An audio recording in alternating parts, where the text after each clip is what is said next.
Aleluia, aleluia, aleluia. Aleluia, aleluia, aleluia. Eu tudo considero como perda e como lixo, a fim de eu ganhar Cristo e ser achado nele. Aleluia, aleluia, aleluia. O Senhor esteja convosco. Ele está no meio de nós. Proclamação do Evangelho de nosso Senhor Jesus Cristo, segundo São Lucas. Glória a vós, Senhor. Naquele tempo, disse Jesus aos seus discípulos: Eu vim para lançar fogo sobre a terra, e como gostaria que já estivesse aceso. Devo receber um batismo, e como estou ansioso até que isto se cumpra. Vós pensais que eu vim trazer a paz sobre a terra? Pelo contrário, eu vos digo, vim trazer a divisão. Pois daqui em diante, numa família de 5 pessoas, 3 ficarão divididas contra 2, e 2 contra 3. Ficarão divididos o pai contra o filho, e o filho contra o pai. A mãe contra a filha, e a filha contra a mãe. A sogra contra a nora, e a nora contra a sogra. Palavra da salvação. Glória a vós, Senhor.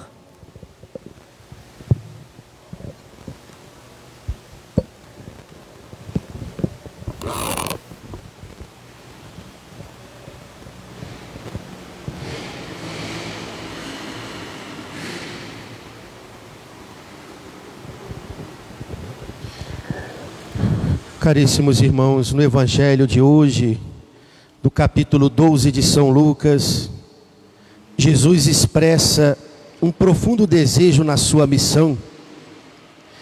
Eu vim lançar fogo sobre a terra, e como gostaria que ele já estivesse aceso. Que fogo é esse que Jesus manifesta o desejo de acender sobre a humanidade inteira? É o fogo do amor de Deus. Este fogo divino que é capaz de transformar os corações e fazer das pessoas um só povo unido no amor do Cristo. Cristo veio fazer de todos os povos a sua igreja. E assim, hoje a igreja celebra a memória de um dos seus maiores pastores, que esteve à frente da igreja no 3º maior pontificado da história, São João Paulo II. Um homem que foi profundamente inflamado por este fogo do amor divino em seu coração, e por isso foi capaz de levar esta chama ardente do amor de Deus por todas as nações ao qual ele visitou. O Papa que mais viajou pelo mundo, e mesmo muito debilitado em sua saúde, depois de um certo tempo, após o atentado que ele sofreu, porém, nem isso o intimidou e impediu que ele cumprisse a sua missão até o fim, onde no ano de 2005 veio a falecer nas vésperas da Páscoa. São João Paulo II, ele teve um magistério, um ensinamento tão claro, tão seguro em suas palavras, em sua doutrina, que fez com que a fé fosse gerada no coração de milhares de pessoas em seu tempo, e um tempo muito próximo de nós. A maioria de nós somos filhos de São João Paulo II, nascemos ainda dentro do seu pontificado. Podemos contemplar de perto este grande pastor, com um coração inflamado com o amor de Deus. O ensinamento de um Papa deve ser assim, a exemplo de São João Paulo II, e como foi também de nosso querido Papa Emérito Bento XVI. Deve ser um ensinamento tão claro nas suas palavras, tão seguro na sua doutrina, tão em sintonia com a doutrina de Cristo e da Igreja, que não pode deixar nenhuma sombra de dúvidas no coração dos fiéis. O ensinamento de um Papa, a gente sabe, pode se dar de várias formas. Ele pode ser da sua ex-cátedra, ou seja, um ensinamento extraordinário, que nós chamamos magistério infalível. É quando o Papa, da sua cadeira papal, ensina algo de forma oficial para a igreja em matéria de fé e de moral, ou fé e costumes cristãos. Este ensinamento extraordinário, que se dá de forma oficial para toda a igreja, é infalível. Garante que nesse momento, quando o Papa está ensinando em matéria de fé e de costumes cristãos, ele não vai deixar nenhuma sombra de dúvidas e nenhum tipo de erro nesses ensinamentos. Mas tem também um magistério ordinário do Papa, né? É quando ele fala em outros momentos, não de forma extraordinária, ex-cátedra, mas ele fala nos documentos que escreve, nos grandes concílios, nos grandes encontros da igreja. Esse ensinamento ordinário pode ser não apenas em matéria de fé e costumes, mas pode abarcar inúmeros temas que a igreja está refletindo. E por isso, nesse magistério ordinário, o Papa não fala de forma infalível. Pode ser que ele expresse pensamentos dele, opiniões pessoais que ele tenha a respeito de algum tema, mas mesmo assim, nesse magistério ordinário, o Papa, ele não pode ter uma fala que não expresse uma clareza em relação aos ensinamentos da igreja. O povo, ao ouvir o seu pastor, precisa ter a certeza que está ouvindo aquilo que é o ensinamento da igreja. E mesmo se o Papa e esses pastores expressam opiniões pessoais sobre certos assuntos, mas essas opiniões pessoais não podem fugir daquilo que a igreja ensina, daquilo que é o magistério extraordinário e ordinário da igreja. Por isso, nós louvamos a Deus por este pastor que Ele nos deu, por quase 30 anos à frente da sua igreja, São João Paulo II. Seus escritos, suas homilias, seus discursos, suas entrevistas, tudo foi um ensinamento claro, repleto da doutrina de Cristo, e que nunca deixou confusão, polêmicas no coração do povo católico.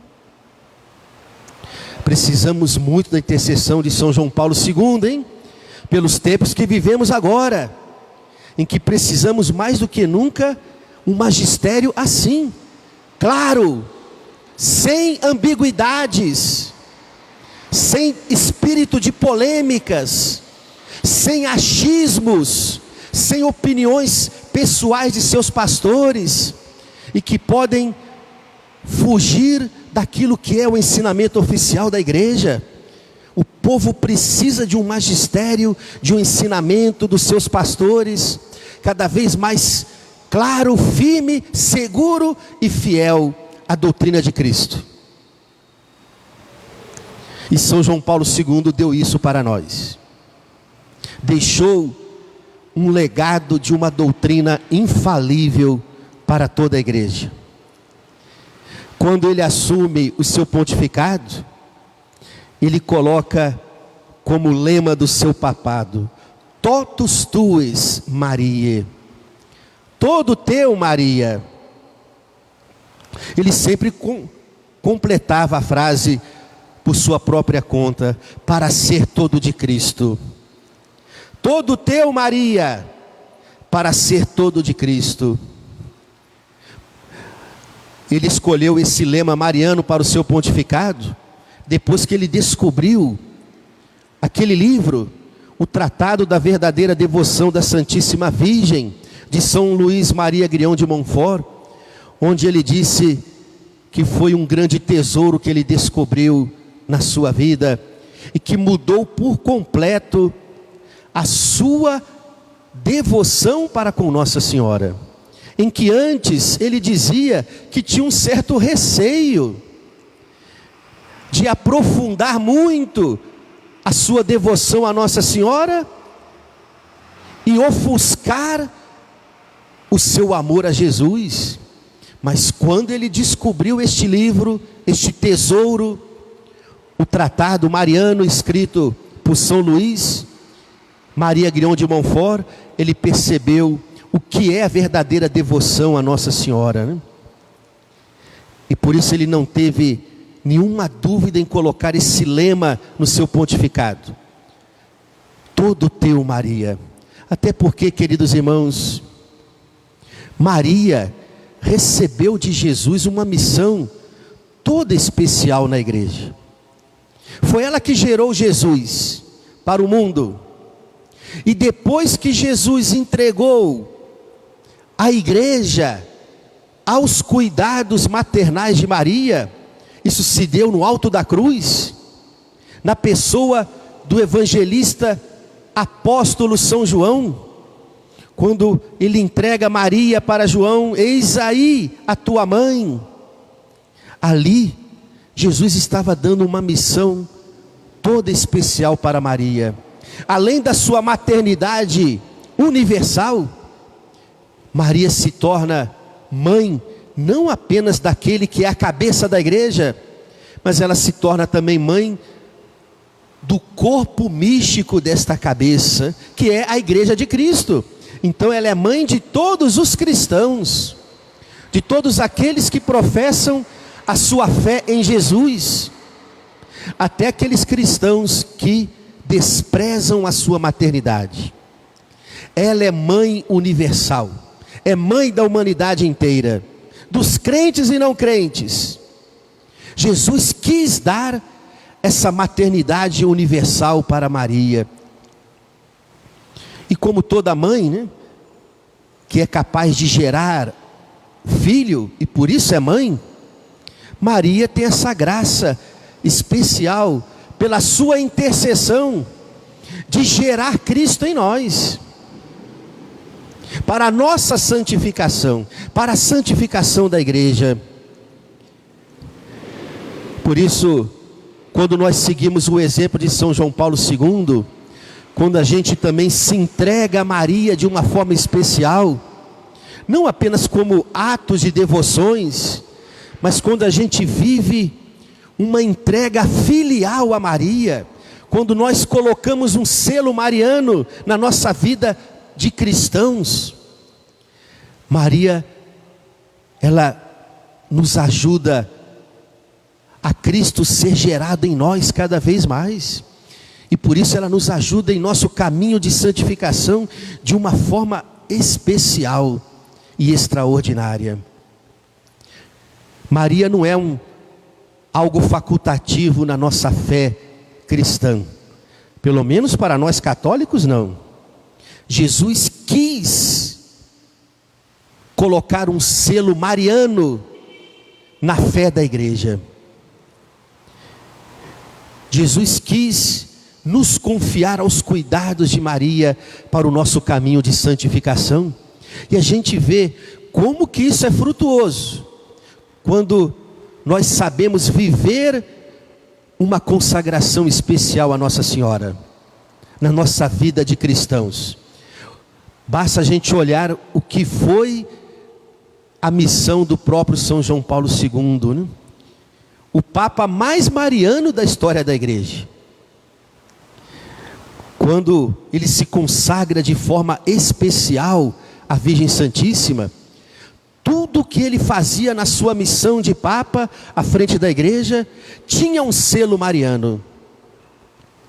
Os repórteres e muitos colaboradores do Papa, cardeais, bispos, sacerdotes e leigos católicos que o acompanharam mais de perto em suas viagens, diziam que o Papa, sempre quando estava em suas viagens apostólicas, abençoando o povo, ele nunca tirava uma de suas mãos de dentro do bolso da sua batina, porque ali ele estava segurando o rosário, né?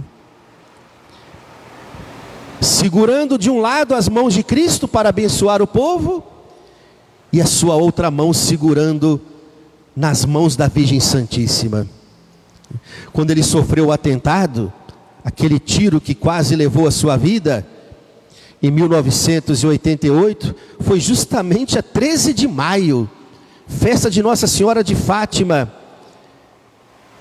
na Praça de São Pedro, em que depois ele disse que foi Nossa Senhora de Fátima que não permitiu que aquela bala fizesse um estrago maior na sua vida.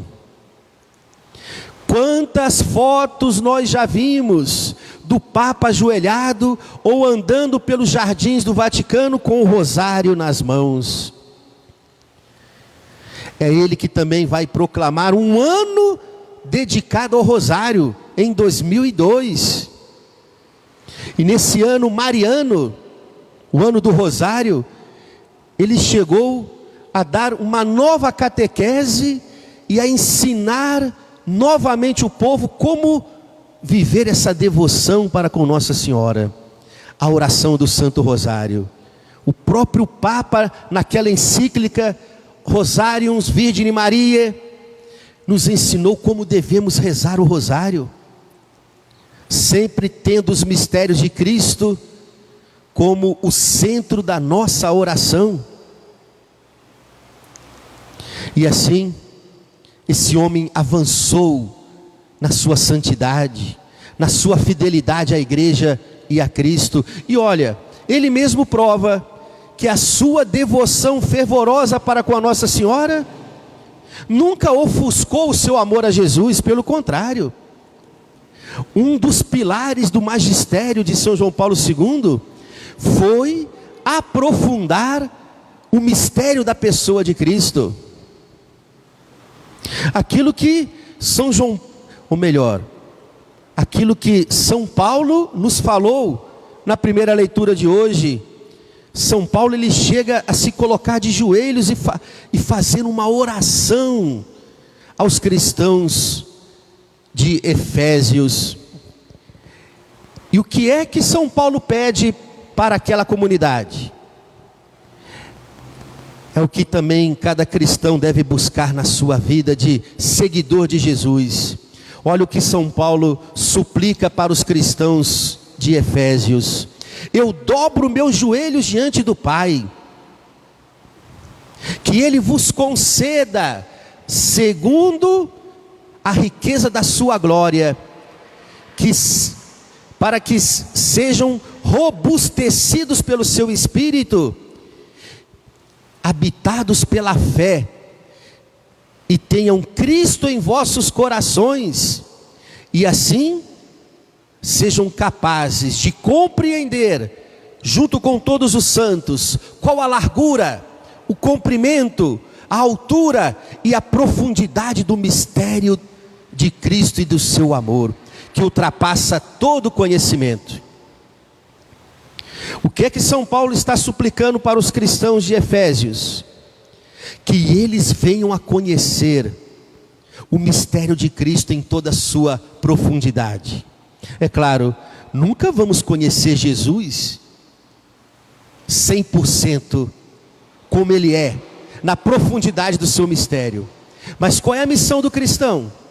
Buscar crescer cada vez mais nesse conhecimento de Cristo, aprofundar cada vez mais a sua fé em Jesus, para que sejamos capazes de compreender cada vez mais a largura, o comprimento, a altura e a profundidade do mistério de Cristo e do seu amor em nossa vida.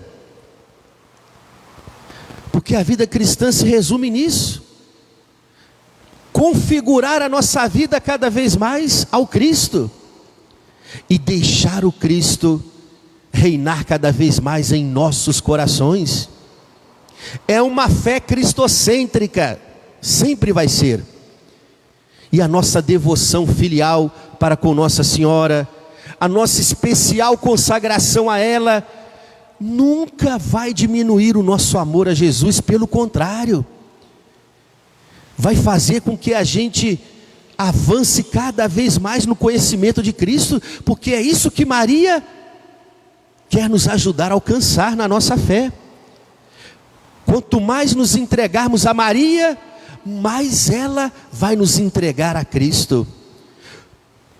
E um dos pilares do magistério de São João Paulo II foi justamente aprofundar a pessoa de Cristo para a igreja. Suas primeiras palavras de Papa, se lembram? 1978? Não lembram? Foi justamente essa, mas vocês vão lembrar porque se tornaram famosas ao longo dos anos.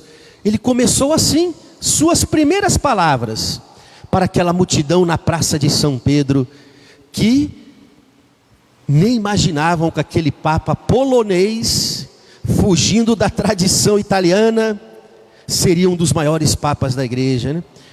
E ele, olhando para aquela multidão, disse: não tenhais medo, abri vossas portas para que Cristo possa entrar.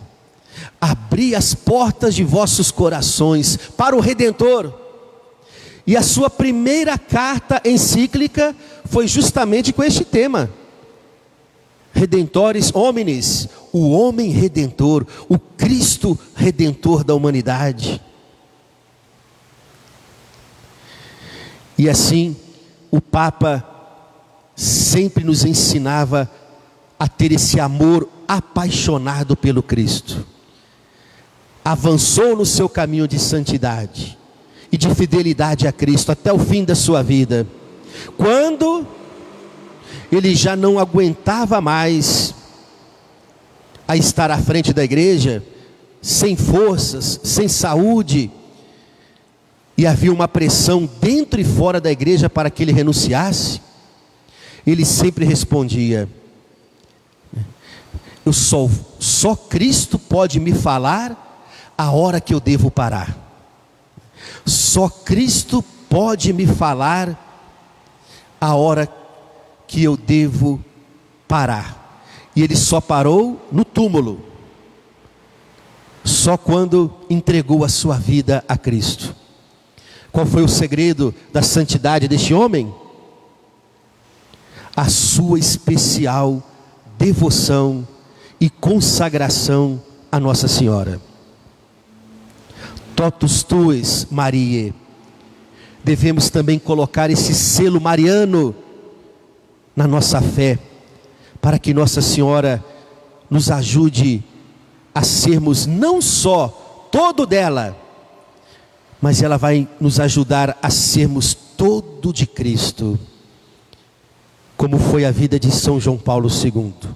Louvado seja o nosso Senhor Jesus Cristo.